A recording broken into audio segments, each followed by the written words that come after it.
In the grand theater of the Second World War, there's a paradox that has haunted military historians for 80 years. It is a question that goes to the very heart of how wars are won and how leaders are chosen.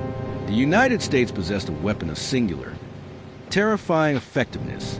He was a general who understood the psychology of violence better than perhaps any other commander of his generation. He was a man who moved armies faster than doctrine deemed possible, who crushed the Wehrmacht in open battle, and whose very name struck fear into German high command. Yet, when the time came to appoint a Supreme Commander to lead the invasion of Europe, the most critical role of the war, this man was left on the sidelines. We are, of course, talking about General George S. Patton Jr., but this story is not merely a biography of a colorful, pistol-packing cowboy. It is a study of a brutal calculation made by the Allied leadership. It is a story of why the most aggressive fighter is often the most dangerous leader. To understand why Patton was never trusted with full control, we must strip away the Hollywood mythology and look at the cold, hard reality of coalition warfare. We must examine the moment when the United States Army realized it needed a monster to survive, and the subsequent realization that monsters cannot be allowed to roam free. If you are the kind of viewer who wants to understand the strategic chess match played behind the closed doors of headquarters, rather than just the explosions on the battlefield, please take a moment to subscribe to the channel. Click the notification bell so you don't miss a single part of this deep dive analysis. If you enjoy this level of detail, share this video with a fellow history enthusiast.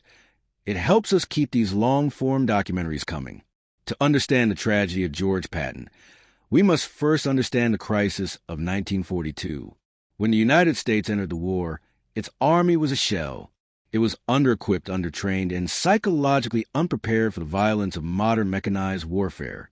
The American doctrine was sound on paper, but the men were green. They were civilians in uniform, drafted from farms and factories, suddenly thrown against the hardened veterans of the Afrika Korps.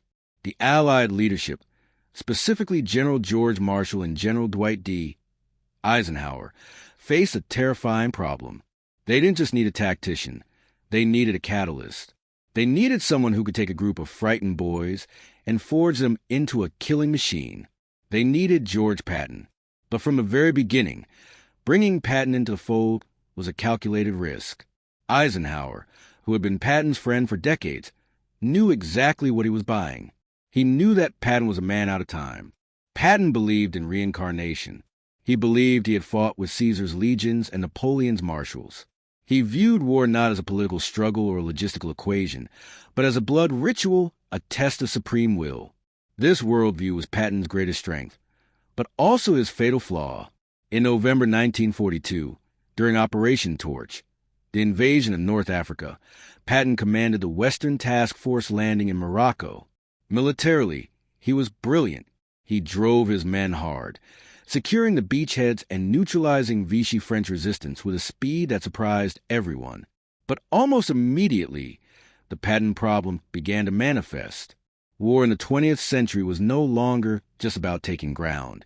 It was about managing complex political alliances. In Morocco, Patton was essentially a military governor. He was dealing with the French, the local Arab population, and the Sultan.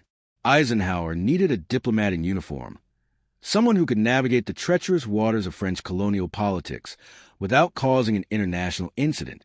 Instead, he got a feudal lord. Patton charmed the Sultan, yes, but he treated the delicate political situation with cavalier, almost imperial attitude. He made off-the-cuff remarks that terrified the State Department. He didn't care about the nuance of the Vichy versus Free French conflict. He just wanted to kill Germans. Eisenhower watched from Gibraltar and later Algiers with a growing sense of unease. He saw that while Patton could win a battle, he might lose a peace. But Eisenhower couldn't sideline him yet. Why? Because of Kasserine Pass. In February 1943, the American II Corps, under the command of Lloyd Fredendall, met Rommel's forces in Tunisia. The result was a catastrophe. The Americans were routed. They abandoned their equipment. They fled in panic. The humiliation was total. The British commanders looked at the Americans with disdain, questioning whether the Yanks had the stomach for this war. Eisenhower knew he had to act immediately, or the alliance would fracture. He fired Fredendall. And then he unleashed the dog. He sent Patton to take command of the Broken II Corps. What happened next is a masterclass in leadership through fear. Patton didn't bring new tanks or new rifles. He brought a new psychology. He arrived like a thunderstorm. He imposed fines on soldiers for not wearing their neckties in the desert heat. He mandated that officers wear their rank insignia on the front lines, making them targets for snipers. It seemed insane to the men. They hated him. They called him old blood and guts, and they meant it as an insult. It was their blood and his guts. But Patton understood something the other generals didn't. He knew that an army that looks like a mob fights like a mob. By enforcing strict, almost petty discipline, he forced the men to pay attention to detail. He forced them to act like soldiers until they started to believe they were soldiers. He restored their pride through terror. And it worked. Within weeks, the II Corps, the same unit that had fled at Kasserine, was holding its ground and pushing back the Germans at El Getter. Eisenhower saw this transformation and breathed a sigh of relief. He had found his battlefield hammer. But he also saw the cost. Patton was becoming a legend, but his ego was expanding to fill the vacuum. Patton began to view the war as a personal duel between himself and Rommel, and crucially, between himself and the British General Bernard Montgomery. He began to chafe at orders that required him to play a supporting role. He openly criticized the British. The very allies Eisenhower was desperate to keep happy. As the North African campaign wound down, and the planning for the invasion of Sicily began, the die was being cast. Eisenhower was the Supreme Commander not because he was the best tactician. He wasn't. But because he was the best manager. He was the chairman of the board. Patton was the aggressive VP of sales who brought in the numbers, but sexually harassed the clients and insulted the partners. The question keeping Eisenhower awake at night was simple. How long can you employ a man who wins every fight he starts, but starts fights you can't afford to have? The invasion of Sicily, Operation Husky, was approaching. It would be the test case. Eisenhower decided to give Patton an army, the 7th Army, but he also decided to keep him on a leash. He assigned Patton a supporting role, protecting Montgomery's flank. It was a decision intended to keep the wild man under control. But as the landing craft hit the beaches of Sicily in July 1943, Eisenhower would discover that you cannot simply tell a force of nature to stay put. Patton was about to break his chains, and in doing so, he would achieve one of the greatest victories of the war, while simultaneously committing the act that would ensure he never, ever reached the very top. July 10, 1943. The invasion of Sicily begins. On the strategy tables in London, Operation Husky was designed to be a methodical, disciplined affair. The British 8th Army, under the celebrated victor of El Alamein, General Bernard Montgomery, was designated as a sword. They were to drive up the eastern coast of the island, smash the German resistance near Mount Etna, and capture the port of Messina, effectively cutting off the enemy's escape route to Italy. The American 7th Army, commanded by George Patton, was designated as a shield. Their job was unglamorous and defensive. They were to guard Montgomery's left flank, protecting the British supply lines while the real professionals won the battle. To a man like George Patton, being asked to hold a shield while his rival wielded the sword was an intolerable insult. He looked at the map of Sicily and saw what the planners had missed. The entire western half of the island was open. It was undefended. It was a playground for tanks. But his orders were explicit. Stay on the flank. Don't advance north. Don't steal the show. If you are fascinated by how personal rivalries between commanders can alter the course of military campaigns, sometimes for better, sometimes for worse, please make sure you are subscribed to the channel. Also, check out our playlist on Allied command structures to see how these fragile alliances were built. Share this video with anyone who thinks history is just about dates and maps.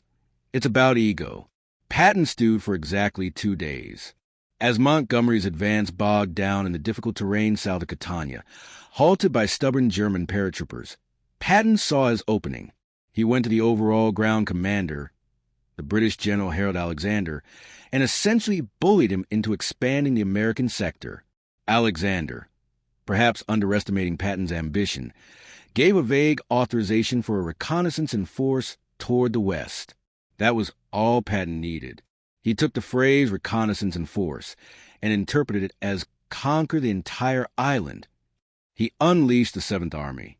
He didn't just protect the flank, he severed the leash. He sent his armored columns racing toward the port of Palermo on the northwest coast. It was a blitzkrieg in reverse, inflicted by Americans upon the Axis. His tanks covered 100 miles in days, smashing through Italian defenses and capturing thousands of prisoners. When Patton rolled into Palermo on July 22nd, he was greeted as a liberator. He set up his headquarters in the royal palace. He was a conquering king. The American press went wild. Old Blood and Guts was the hero of the hour. But back in Algiers and London, the mood was different. Eisenhower was furious. Patton had taken territory, yes, but Palermo was strategically relevant to the main objective of trapping the German army at Messina. Patton had spent fuel and supplies on a vanity project. He was fighting his own war, driven by a desperate need to prove that American soldiers, and specifically George Patton, were superior to the British. Having taken Palermo, Patton turned his eyes east. The race was on. He was determined to reach Messina before Montgomery. The drive along the northern coast of Sicily was a nightmare terrain, narrow roads carved into cliffs, blown bridges, and German minefields. Patton drove his men relentlessly. He was everywhere, screaming at commanders, ordering amphibious landings behind enemy lines, pushing the Seventh Army to the breaking point. He famously told his officers, "If you can't act, I will relieve you. If you don't know what to do, attack." The soldiers fought brilliantly, but they were exhausted. They were fighting in 100-degree heat, choking on dust, battling malaria and dysentery. The psychological toll was mounting, and as the pressure cooker of the campaign reached its peak, the fatal flaw in Patton's character, the lack of empathy that made him a great killer, would turn him into a villain. On August 3rd, 1943, Patton visited the 15th Evacuation Hospital near Nicosia. He walked among the wounded, asking about their injuries, acting the part of the benevolent father. Then he came to the bed of Private Charles Cole. Cole had no visible wounds. He sat slumped on a packing crate, looking hollow. When Patton asked him what was wrong, Cole replied, "I guess I just can't take it." Something inside Patton snapped. He didn't see a suffering soldier. He saw a traitor to the warrior code. He slapped Cole across the face with his gloves. He grabbed him by the collar and threw him out of the tent, screaming, "Don't admit this son of a bitch. There is no such thing as shell shock. It's an invention of the Jews. You are a coward." The medical staff stood frozen in shock. A lieutenant general had just physically assaulted a sick enlisted man. But amazingly, it happened again. Just 1 week later, on August 10th, at the 93rd Evacuation Hospital, Patton encountered Private Paul Bennett.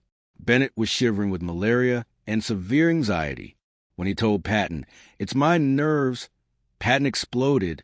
He slapped Bennett so hard his helmet liner flew off. He drew his ivory-handled revolver and threatened to shoot the man right there for cowardice.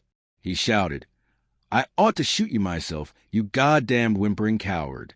I won't have these cowardly bastards stinking up this hospital." The commanding officer of the hospital, Colonel Donald Currier, had to physically intervene to protect the patient. Patton stormed out, leaving a wake of stunned silence. The race of Messina ended on August 17th. Patton won. He entered the city a few hours before Montgomery. He had his victory. He had proven his point. But while the ticker tape fell in New York, a report was landing on Dwight Eisenhower's desk that would shatter Patton's triumph. Eisenhower read the accounts of the slapping incidents with a sinking heart. He knew immediately the danger this posed. If the American public found out that their greatest general was abusing their sons in hospital beds, the morale of the home front would collapse.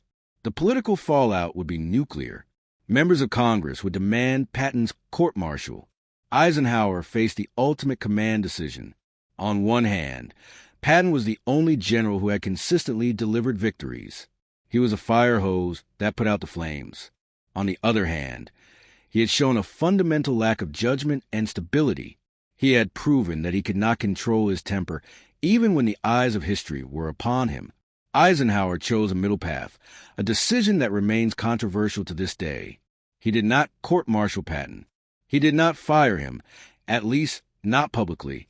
He protected his friend from the press, locking the report in a safe. But privately, he flayed Patton alive. He wrote a blistering letter, ordering Patton to apologize to the soldiers, the doctors, and the troops. Patton, humbled and terrified of losing his command, obeyed. He went on a humiliating tour of his divisions, standing on a soapbox, apologizing for his excessive zeal. But the damage was done. The leash was tightened until it choked him. When the plans were being drawn up for Operation Overlord, the invasion of Normandy, the greatest military undertaking in history, the question of who would lead the ground forces came up. It should have been Patton. He was the most senior, the most experienced, the most successful. But Eisenhower looked at the file. He looked at the risk. He looked at the volatility. And he made his choice. He chose Omar Bradley. Bradley, the quiet, bespectacled GI's general who had served as Patton's subordinate in Sicily. Now, the roles would be reversed. Patton was too dangerous to trust with the keys to the kingdom. The sword had been too sharp, and it had cut the hand that held it. As 1943 turned to 1944, George Patton found himself in the strangest position of his life, a national hero who was unemployed, sitting in a requisitioned villa in Palermo, watching the war move on without him. But Eisenhower wasn't done with him yet. He had one more use for a monster, not as a commander, but as a decoy. January 1944. The fog clings to the white cliffs of Dover, obscuring the view across the English Channel. On the other side of that narrow strip of gray water lies the fortress of Europe, bristling with German guns, mines, and millions of soldiers waiting for the invasion they know is coming. The German High Command is obsessed with one question: where will the Allies strike? They analyze shipping schedules, radio traffic, and spy reports, looking for a clue. But mostly, they're looking for a man. They are looking for George Patton. To the German generals, men like Gerd von Rundstedt and Erwin Rommel, warfare is a logical profession. You put your best chess piece in the center of the board. They consider Patton to be the Allied equivalent of a panzer genius, the master of mobile warfare. They cannot conceive that the Americans would sideline their most dangerous commander over a disciplinary issue. Therefore, wherever Patton is, that is where the invasion will be. Dwight Eisenhower knows this. And in the spring of 1944, he decides to turn his greatest liability into his greatest weapon of deception. He brings Patton out of his exile in the Mediterranean and flies him to England. But he doesn't give him an army of flesh and blood. He gives him the first United States Army Group, FUSAG. If you are intrigued by the hidden war of intelligence, spies, and deception that ran parallel to the shooting war, please subscribe to the channel. We are planning a full series on Operation Fortitude and the double-cross system. Don't miss it. FUSAG was the ultimate illusion. It existed on paper as a massive force of 50 divisions, poised to strike the Pas-de-Calais, the shortest route across the Channel. In reality, it was a ghost army. Its tanks were made of inflated rubber. Its landing craft were made of plywood and canvas. Its radio traffic was a scripted performance broadcast by actors to be intercepted by German listening posts. And its commander was a very real, very loud, and very visible George S. Patton. Eisenhower ordered Patton to roam the English countryside, to be seen in hotels, to give speeches to local clubs, to stand on the cliffs of Dover looking menacingly at France. It was a role that humiliated Patton.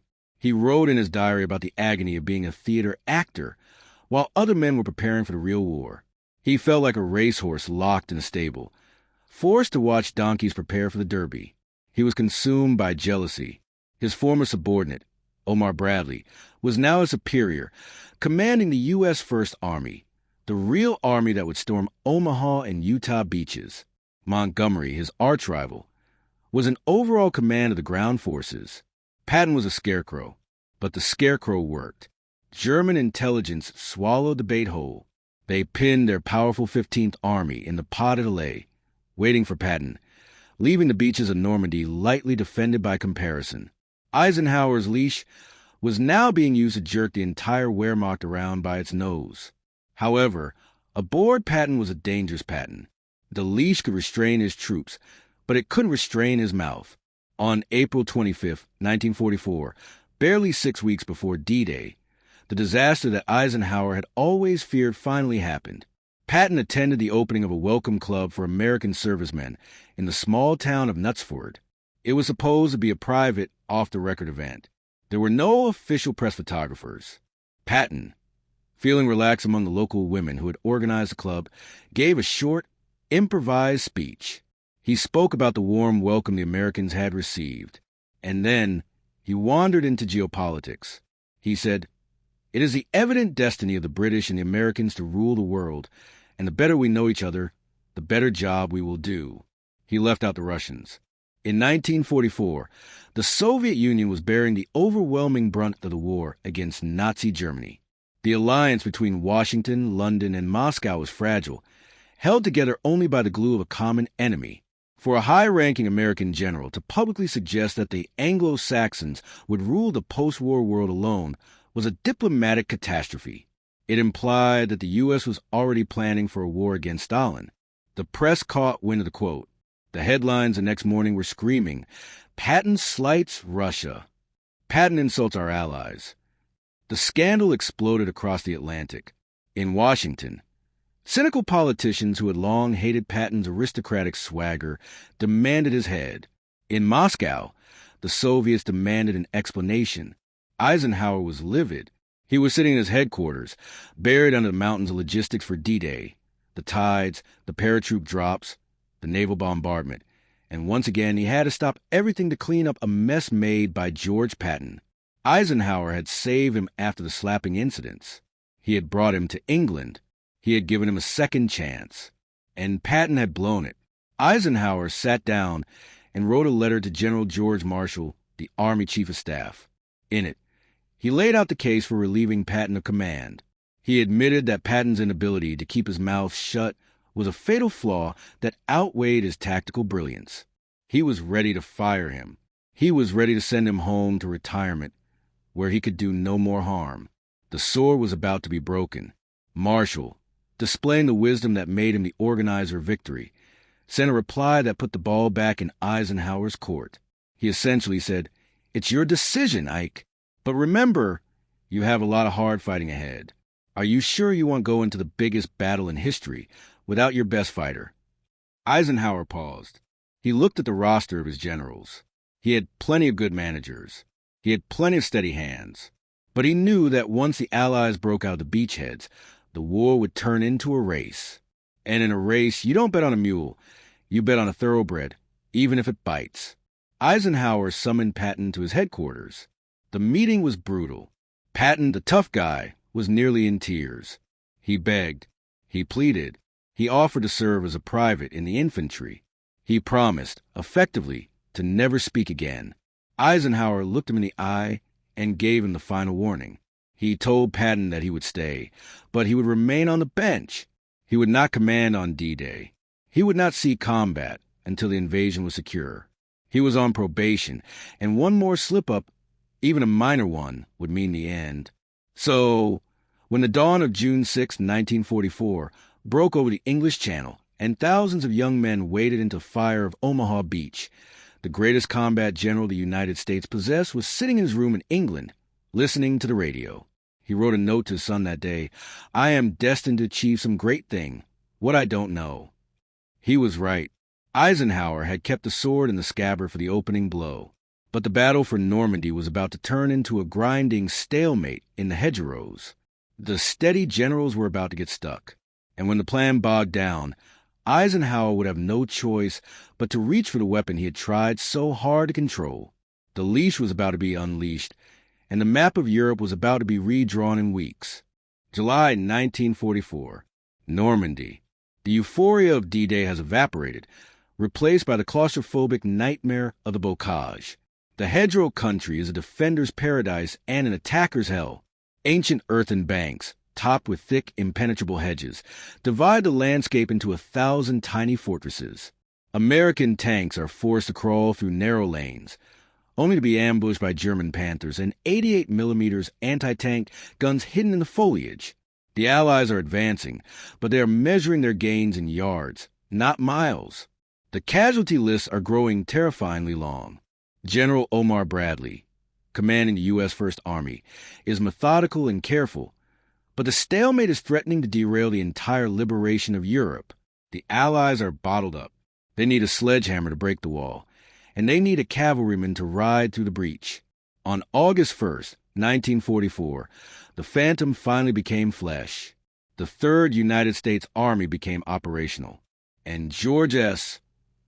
Patton was finally let off the leash. What followed was not just a military advance. It was a stampede. If you enjoy detailed breakdowns of military operations and the fascinating logistics that sustain them, please verify that you are subscribed. We are building a community of history enthusiasts who want to understand the how and why behind the major events of the 20th century.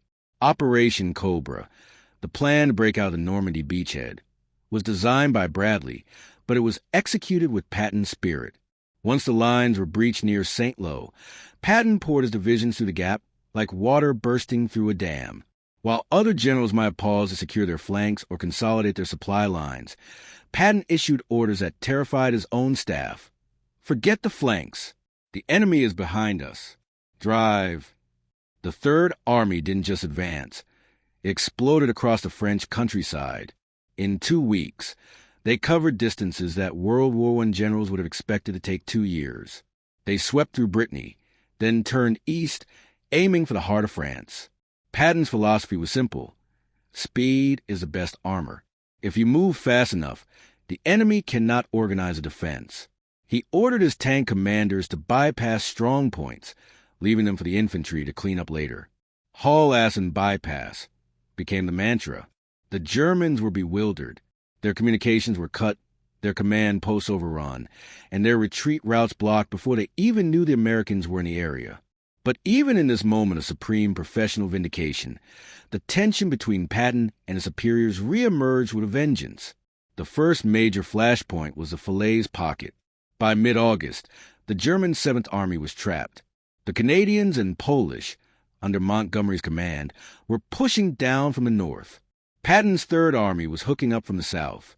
They were like the jaws of a giant trap, closing around 100,000 German soldiers. Patton's 15 Corps reached the town of Argenton. They were barely a dozen miles from the Canadians at Falaise. Patton could see the smoke from the British artillery. He radioed Bradley, begging for permission to close the gap. He famously boasted, "Let me go. I have a telephone cable around their necks, and I am ready to pull the knot tight." He wanted to drive north and destroy the German army completely. Bradley said no.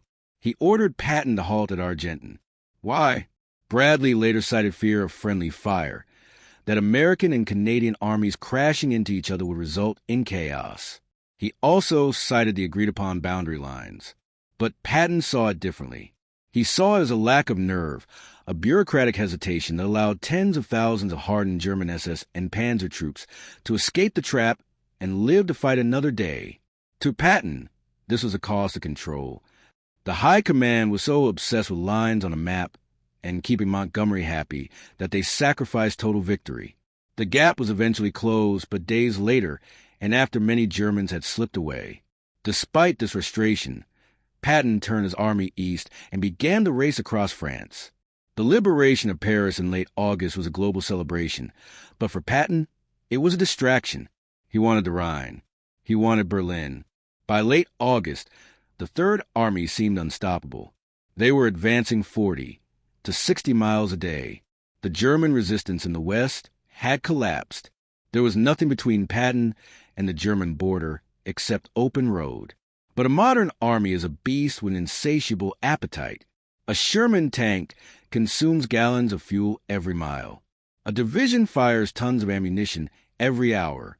And all of these supplies had to be trucked from the beaches of Normandy, hundreds of miles away, via the Red Ball Express. As the Allied army stretched out across France, the supply line snapped. There simply wasn't enough gasoline to keep everyone moving at full speed. Eisenhower was faced with the most critical strategic decision of the campaign. He had 2 choices. Option A was the broad front strategy. Advance everyone, Montgomery in the north, Bradley in the center, Patton in the south, slowly and steadily, keeping the pressure on all sectors. Option B was a narrow thrust. Halt everyone else. Give all the gas to one commander and let him punch a single, decisive hole into Germany to end the war by Christmas. Patton, naturally, screamed for the single thrust. He argued that if Eisenhower gave him the fuel, he could cross the Rhine in days. Montgomery, equally arrogant, argued that he should get the fuel for a thrust into Ruhr in the north. Eisenhower chose the broad front. He was a political general running a coalition. He could not tell the British public that their hero Montgomery was being told to sit still while the American cowboy Patton won the war. Nor could he risk a single thrust being cut off and destroyed. So he spread the gasoline thin. On August 31st, 1944, the unthinkable happened. The Third Army, the fastest mechanized force in history, ran dry. Patton's tank stopped near the Moselle River, just miles from the German border and the Siegfried Line. The engines fell silent. The guns went quiet. Patton was furious. He raged at his headquarters. He sent officers to steal gas from other units. He wrote in his diary that he was up against two enemies, the Germans and his own high command. To Patton, this was not logistics. It was sabotage. He believed that jealous superiors, specifically Eisenhower and Bradley, were deliberately slowing him down to let Montgomery catch up. He believed that the broad front was a euphemism for mediocrity. While Patton sat immobile near Metz, giving the Germans precious weeks to regroup and fortify the Siegfried Line, Montgomery was given priority for a daring new operation in the north called Market Garden. The leash had been pulled tight at the very moment the prey was in sight. Patton was paralyzed not by German panzers, but by the allocation of jerrycans. The delay at the Moselle would prove costly. The Germans, who had been routed and disorganized, used the pause to dig in. When Patton finally got enough fuel to move again in October and November, the easy war of movement was over. He was no longer racing across sunny fields. He was staring at the muddy, frozen fortifications of Metz and the Hurtgen forest. The window of opportunity had slammed shut, and as the autumn rains turned the ground to mud, the friction between the man who wanted to win and the men who wanted to manage the war would reach a new peak. The leash was about to chafe harder than ever, as Patton's mouth would once again threaten to destroy what his tanks had built. September 1944. The summer speed is dead. The sun-drenched fields of France, where Patton's Sherman tanks had roamed like cavalry chargers, have disappeared. In their place is a gray, weeping landscape of mud, fog, and rotting leaves. The General Mud has arrived, and he is a far more formidable opponent than the Wehrmacht. For the Third Army, the halt at the Meuse River due to the gasoline shortage was not just a pause. It was a death sentence for the war movement. By the time the fuel trucks finally arrived in sufficient numbers in October, the Germans had done what they do best. They had dug in. Patton was no longer racing for Berlin. He was staring at the ancient fortress city of Metz. This was not the war George Patton wanted to fight. This was not the war of sweeping flanks and hauling ass. This was a siege. It was a brutal, grinding, First World War-style slugfest against concrete bunkers, barbed wire, and an enemy who had their backs to the border of their homeland. The leash of logistics had held Patton back just long enough for the door to slam shut. Now he would have to kick it down, inch by bloody inch. If you are finding this analysis of the operational level of war valuable, specifically the transition from maneuver warfare to attrition, please subscribe to the channel. Understanding these shifts is key to understanding why the war in Europe dragged on into 1945. The Battle of Metz is often glossed over in popular histories, sandwiched between the glamour of the breakout and the drama of the bulge. But for the men of the Third Army, it was a horror show. Metz was surrounded by a ring of heavy forts built in the late 19th century and modernized by the Germans. Fort Driant, Fort Jeanne d'Arc. These were subterranean labyrinths of reinforced concrete, armed with heavy artillery that could rain death on any approach. Patton, frustrated by the delay and eager to regain momentum, ordered frontal assaults. He believed his men could smash through anything. He was wrong. The attacks on Fort Driant were catastrophic. American infantry were chewed up in the tunnels and blast furnaces of the fort system. It was a failure of imagination on Patton's part, a rare moment where his tactical acumen seemed blinded by his impatience. He was trying to force a blitzkrieg tempo on a siege war reality. His superiors, Bradley and Eisenhower watched with growing concern. Patton was bogged down. The miracle worker was bleeding his army white in the Lorraine mud. Meanwhile, to the north, the reason for Patton's fuel shortage was playing out in tragic fashion. Field Marshal Montgomery had launched Operation Market Garden, the massive airborne invasion of the Netherlands. It was a narrow thrust that Patton had begged for, but it was being led by his rival. The plan was audacious. Seize the bridges across the Rhine and open the back door to the Ruhr industrial heartland. But as history records, it was a bridge too far. The British 1st Airborne Division was destroyed at Arnhem. The operation failed to end the war. For Patton, the failure of Market Garden was a bitter vindication. He had been starved of fuel so that Montgomery could fail. In his diary, he poured out his venom against the decision-making of the Supreme Allied headquarters. He believed that if that gasoline had been given to the Third Army in August, he would be sitting in Frankfurt by now.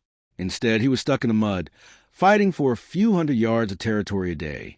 As November dragged into December, the Allied advance along the entire Western Front ground to a halt.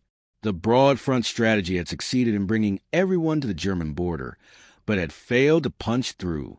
The Allied armies were stretched thin, exhausted, and complacent. Intelligence reports suggested that the German army was finished. They were battered, scraping the bottom of the manpower barrel, using old men and young boys to fill the ranks. The Allied High Command believed the Germans were incapable of offensive action. They believed the only question left was how long it would take for the Nazis to surrender. This hubris infected everyone, from Eisenhower and Versailles to the sentries on line. Everyone, perhaps, except Patton. In the Third Army sector, despite the gloom and the mud, Patton's intelligence officer, Colonel Oscar Koch, was noticing something disturbing. The Germans were withdrawing their best panzer divisions from the line opposite Patton. They were vanishing. Where were they going? Allied intelligence assumed they were moving to the Eastern Front to fight the Russians, or simply refitting for a final defense of the Rhine. But Patton was suspicious. He was a student of military history, and he knew that the Germans had a penchant for counterattacks. He told his staff, "The crowd is up to something." While the rest of the Allied leadership was planning their Christmas leaves, Patton quietly ordered his staff to draw up contingency plans. He asked a strange question: what if we have to turn the whole army 90 degrees to the north? It was a premonition that bordered on the psychic. Unbeknownst to the Allies, Hitler had stripped the Eastern Front and gathered the last reserve of the Third Reich, the 6th Panzer Army, the 5th Panzer Army, the elite SS divisions. He had massed them in the dense, snowy forests of the Ardennes, the Ghost Front, a quiet sector held by tired American units sent there to rest. Hitler's plan was insane but terrifying. A massive surprise attack to split the British and American armies, capture the port of Antwerp, and force a negotiated peace. It was Operation Walk am Rhein. Shutterstock. On the morning of December 16, 1944, the silence of the Ardennes was shattered by the roar of 1,000 German guns. King tigers and panthers emerged from the mist, rolling over the stunned American defenders. The Battle of the Bulge had begun. Panic swept through the Allied command. The front line was broken. American units were surrendering. The road to the Meuse River was open. In Eisenhower's headquarters, the mood was grim. Reserves were scarce. The only available force that had the power to strike back was heavily engaged in the south, locked in combat in the Saar region. It was Patton's Third Army. Eisenhower called a frantic emergency meeting at Verdun on December 19th. All the top commanders were there: Bradley, Devers, Tedder, and Patton. The atmosphere was tense. The Germans were moving fast. Eisenhower turned to Patton and asked the impossible. He wanted to know how long it would take for Patton to disengage from his current battle, turn his entire army, hundreds of thousands of men and vehicles, 90 degrees to the left, and march north into the snow to hit the German flank. The other generals expected Patton to say 2 weeks, maybe 10 days, if he pushed hard. Maneuvering an army in winter conditions is a logistical nightmare. It takes days just to turn the trucks around. Patton looked at Eisenhower, his eyes gleaming with a mix of defiance and supreme confidence. He didn't hesitate. He delivered the line that would define his legacy and prove, once and for all, why he was the indispensable man of the European theater. He said, "I can attack with 3 divisions in 48 hours." The room went silent. The other generals laughed nervously. It was physically impossible. It was a boast. It was typical Patton bluster. But Patton wasn't smiling. He had the contingency plan in his pocket. He had already issued the code words to his staff before he even walked into the meeting. The leash had been completely removed by the crisis. The alliance was in mortal danger, and the mad general was the only one who could save it.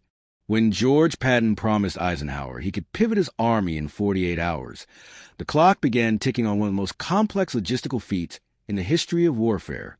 On the frozen roads of France and Belgium, a miracle of organization was taking place. The Third Army, which had been driving east, suddenly stopped, turned north, and drove into the teeth of the worst blizzard in decades. It was a movement of over 133,000 vehicles, performed in total blackout conditions, on roads glazed with ice. But even Patton couldn't fight the weather. As his tanks reached the outskirts of the bulge, the heavy overcast skies grounded the Allied Air Force. Without air cover, Patton's tanks were blind. In a moment that perfectly encapsulates the strange mix of medieval piety and modern ruthlessness that defined him, Patton summoned his chaplain, Colonel James O'Neill. He ordered him to write a prayer. He didn't want a prayer for peace. He wanted a prayer for clear skies so he could kill Germans. He famously asked, "Chaplain, are you on good terms with the Lord?" The prayer was typed up, printed on thousands of cards, and distributed to the shivering troops. And then, on December 23rd, the clouds broke. The sun came out. The P-47 thunderbolts roared into the sky, smashing the German columns.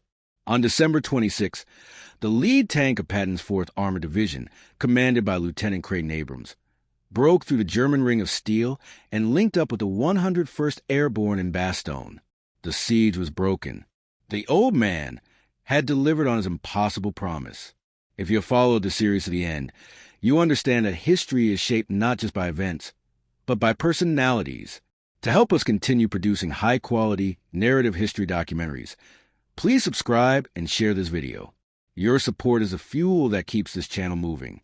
With the crisis averted, the old friction returned immediately. Patton wanted to drive deep into the base of the bulge to cut off and annihilate the German army. Eisenhower and Bradley, reverting to their cautious, broad front habits, ordered a slow squeeze instead.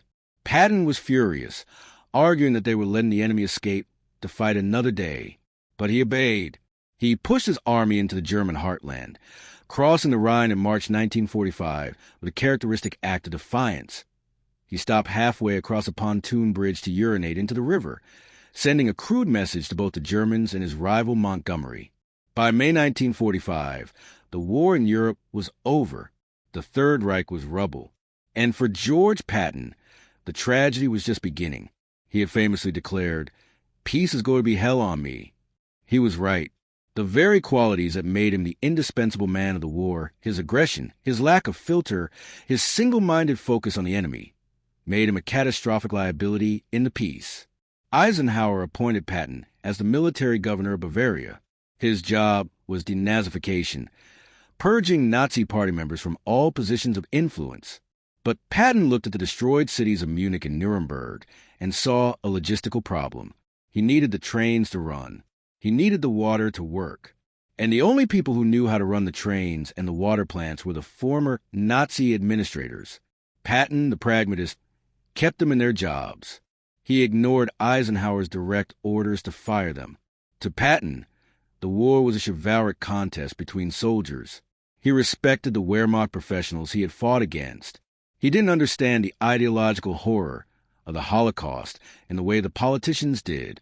He viewed the SS as criminals, but the average party member as a conscript of the system. The end came not on a battlefield, but in a press conference. On September 22, 1945, reporters pressed him on why he was employing Nazis. Frustrated and tired, Patton snapped. He said, "The Nazi thing is just like a Democrat and Republican election." The comment was a political nuclear explosion. To compare the architects of the Third Reich to American political parties was an insult that reverberated around the world. Eisenhower, who was now navigating the delicate transition piece, realized he could no longer protect his friend. The leash had snapped. On September 29th, Eisenhower relieved Patton of command of the Third Army. Patton was devastated. He was transferred to the command of the 15th Army, a paper army tasked with writing a history of the war. It was exile. He felt betrayed, abandoned, and useless. "I feel like a package that has been wrapped up and put on the shelf," he wrote to his wife. He began to speak openly about the next war, the inevitable war against the Soviets. He wanted to rearm the Germans and drive the Red Army back to Moscow. He was becoming a dangerous loose cannon in a volatile world. But fate would not allow George Patton to start World War III. On Sunday, December 9th, 1945, the day before he was scheduled to fly home to the United States, Patton went pheasant hunting near Mannheim. He was riding in the back of his 1938 Cadillac staff car. It was a lazy, quiet morning. He pointed to a heap of rusted vehicles on the side of the road and said to his chief of staff, "How awful war is. Think of the waste." Moments later, a 2.5-ton U.S. Army truck, driven by a joyriding soldier, turned abruptly across the road. The collision was minor. It was a fender bender. The driver and the other passenger were unhurt, but Patton, sitting loose in the back seat, was thrown forward. His head struck the glass partition. He was rushed to a hospital in Heidelberg. He was paralyzed from the neck down. The man who had survived cavalry charges, machine gun fire in World War I, and the greatest tank battles in history, lay broken by a traffic accident at 20 miles per hour. He lingered for 12 days. On December 21st, 1945, General George S. Patton Jr. died in his sleep of a pulmonary edema. He was buried in Luxembourg, at the head of his troops who had died in the Battle of the Bulge. He did not want to be buried in Arlington. He wanted to stay with his men. So, why was the most aggressive general never given supreme command? The answer is found in the nature of modern war itself. World War II was not won by gallantry. It was won by logistics, by alliances, and by politics. Dwight Eisenhower was the supreme commander because he was a statesman. He could sit in a room with Churchill, de Gaulle, and Roosevelt and keep the peace. George Patton was a gladiator. He belonged to an older world, a world of Homeric heroes and blood feuds. Eisenhower kept Patton on a leash because he knew that a sword, no matter how sharp, cannot wield itself. He needed Patton to win the battles, but he could not trust him to win the war. Patton was the engine of victory, but he lacked the brakes required for leadership. In the end, the tragedy of George Patton was not that he was held back, but that he was born into a century that needed his violence but could not tolerate his spirit.